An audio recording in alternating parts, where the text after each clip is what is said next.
अस्सलाम वालेकुम। हमारे चैनल बिया और माला पर खुश आमदीद। अगर आप हमारे इस चैनल पर पहली दफ़ा आए हैं या आपने अभी तक सब्सक्राइब नहीं किया तो बिया और माला को सब्सक्राइब करना ना भूलिए। आज इस ईद के मौके पर ये कहानी ख़ास तौर पे आप सबके लिए। कहानी सुनाने से पहले आपसे ये भी दरख्वास्त है कि कहानी को इख्तिताम तक ज़रूर सुनिएगा। छोटी सी मुख्तसर कहानी है, लेकिन हमारे लिए किसी का ये बहुत अहम पैगाम है। इफ्तिखार साहिब की ज़िंदगी का ये एक सच्चा वाक़या है जो वो हम सबको सुनाना चाहते हैं।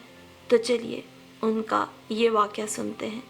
शादी के बाद ये मेरी पहली ईद थी, बकरा ईद। बेगम का ख़त आया कि शादी के बाद पहली ईद है तो रिवाज के मुताबिक ईद अपने मैके में करूँगी, तो आप भी ईद पर इधर ही आ जाएं।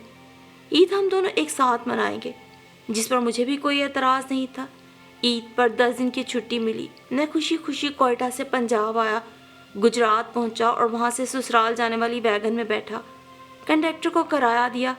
वैगन में अभी चंद सीटें खाली थीं, लिहाजा ड्राइवर इंतज़ार करने लगा। मैं इधर उधर बसों में मुसाफिरों को आता जाता देखने लगा।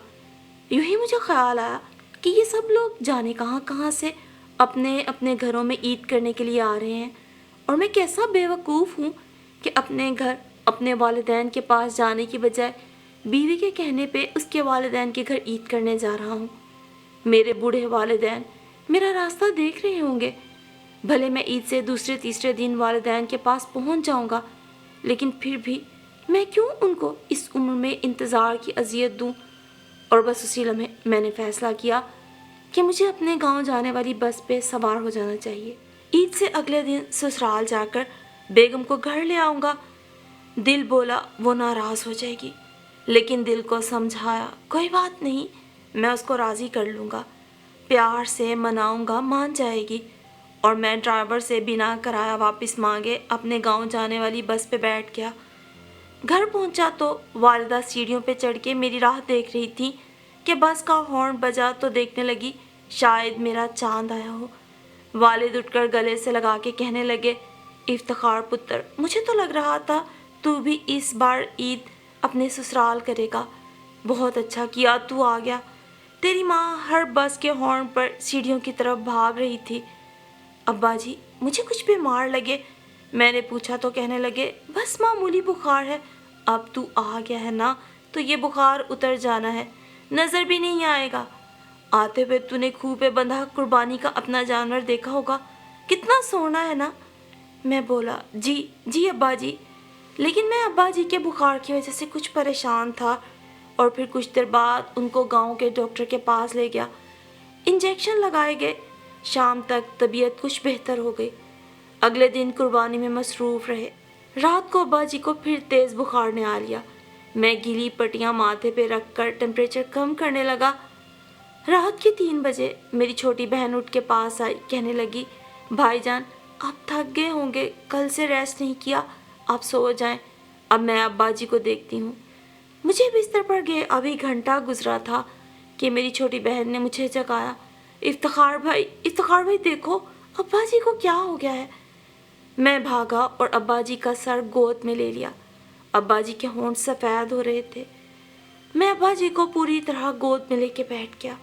मेरी कैफियत ऐसी थी जैसे बच्चे से खिलौना छीनने कोई आ जाए और वो खिलौने को अपने हाथों की मुट्ठियों में छुपा ले कि जाने नहीं दूंगा, किसी सूरत मैं अपना खिलौना नहीं दूंगा। लेकिन अल्लाह के फैसलों को कब कोई टाल सका है।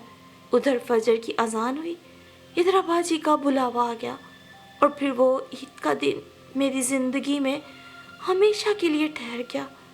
उसके बाद बेशुमार बकर ईदें आईं, लेकिन मैं आज भी उस ईद में जी रहा हूँ और अल्लाह का शुक्र भी अदा करता हूँ कि जिसने उस दिन मेरे दिल में ये ख्याल डाला कि मुझे ईद अपने वालिदैन के साथ मनानी चाहिए, वरना शायद ज़िंदगी भर ये पछतावा एक गिल्ट की सूरत मेरे साथ रहता कि मैं अपने वालिदैन के पास उस रोज़ क्यों ना चला गया जब मैं अपने ससुराल ईद मनाने आ गया था।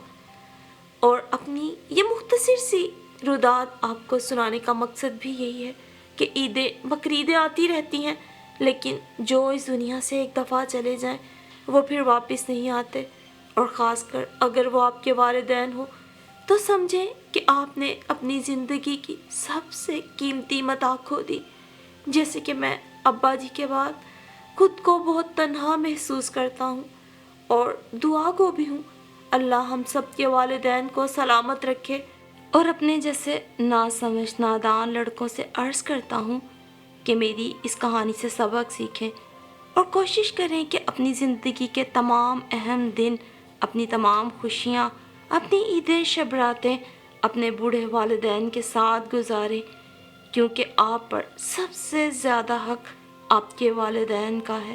کیونکہ اگر زندگی ہے تو خوشیاں پھر بھی آتی رہیں گی، ان کو مختلف طریقے سے منانے کا موقع بھی ملتا رہے گا، لیکن اگر آج آپ اپنی سب سے بڑی ذمہ داری اپنے بوڑھے والدین کی طرف سے غافل ہو کے اپنی زندگی کے تمام خوبصورت لمحات صرف جیون ساتھی کے ساتھ ہی بتانے کو ترجیح دیں گے، تو ایک وقت آئے گا یہ خوشیوں کے دن آپ کی آنکھیں نم کر دیں گے۔